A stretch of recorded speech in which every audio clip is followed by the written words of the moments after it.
Hi everyone, welcome to the FilmDirt Lounge.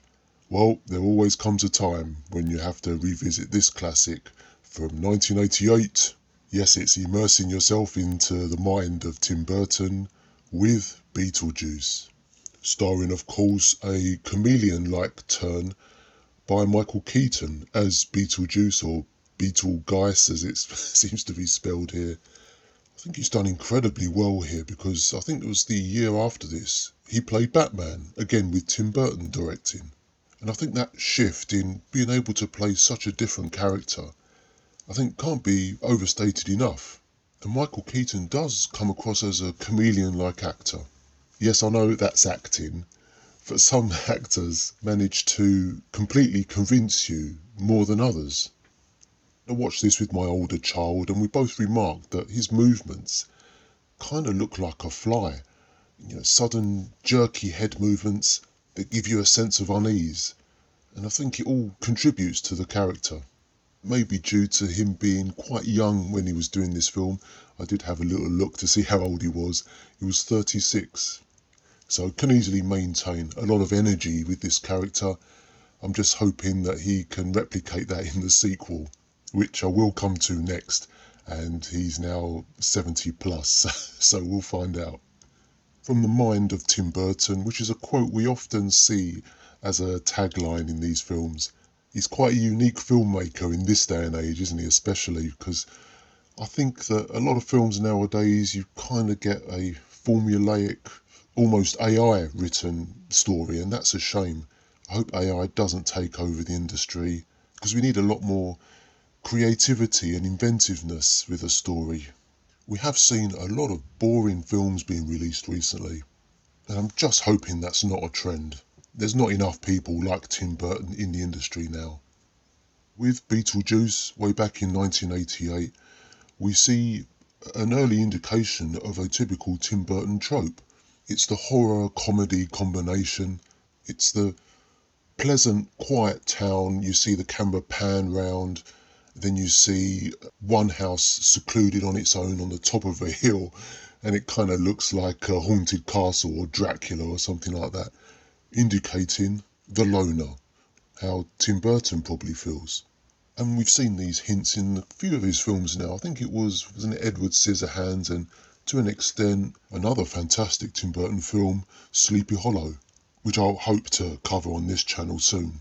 So along with Michael Keaton, we get to see the pleasant couple that own the house, Geena Davis and a very young Alec Baldwin, who's been in the news quite a lot recently. And isn't it really interesting actually watching him acting rather than, in a courtroom somewhere in a current affairs programme. And that's where I think the heart of this film is. It's the fantastic relationship between these two actors. You almost get a warm sensation when they're both together on screen, and they play a couple really well. You kind of feel sorry for them, even though it's such an absurd setup in this horror-stroke comedy. These two, even though they're ghosts, really ground this whole movie.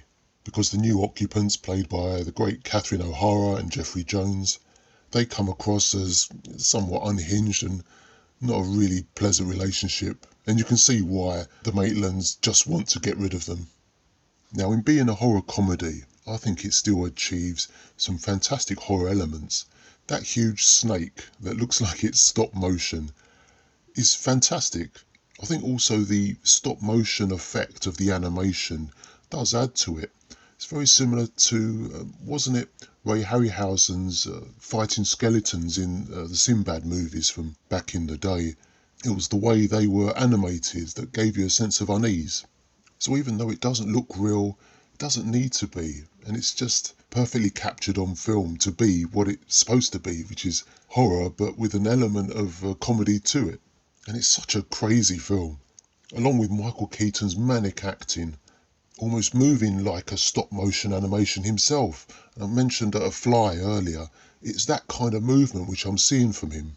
So inventive, with some great comedy performances throughout. And what definitely adds to this is the great songs by Harry Belafonte, wasn't it? The Banana Boat song and Jump in the Line. I mean, it's the sort of songs that you hum for maybe several days after you've watched this.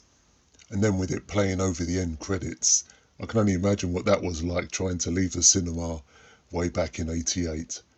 So I've been eager to give this a score, and I've settled on 4.5 stars.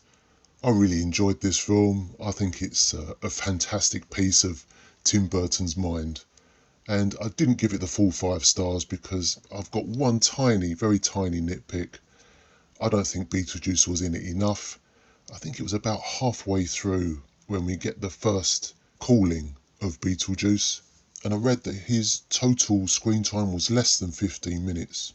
I just wanted showtime to be a lot more significant. And I just felt that maybe that small hints of Beetlejuice is what really benefited the film, because we do just want more, much more of a good thing. And I'm hoping that we're going to get that in the sequel. And from the look of the trailer, I think we're getting a lot more screen time. So guess what film I'm going to catch next? Yes, I'm going to make a trip to the cinema and see Beetlejuice, Beetlejuice. Remember, you've got to say it 3 times. So join me in the next few days for when that review drops here very soon. As always, it was great talking to you. I'll catch you again soon for Beetlejuice 2. All the best for now, and take care.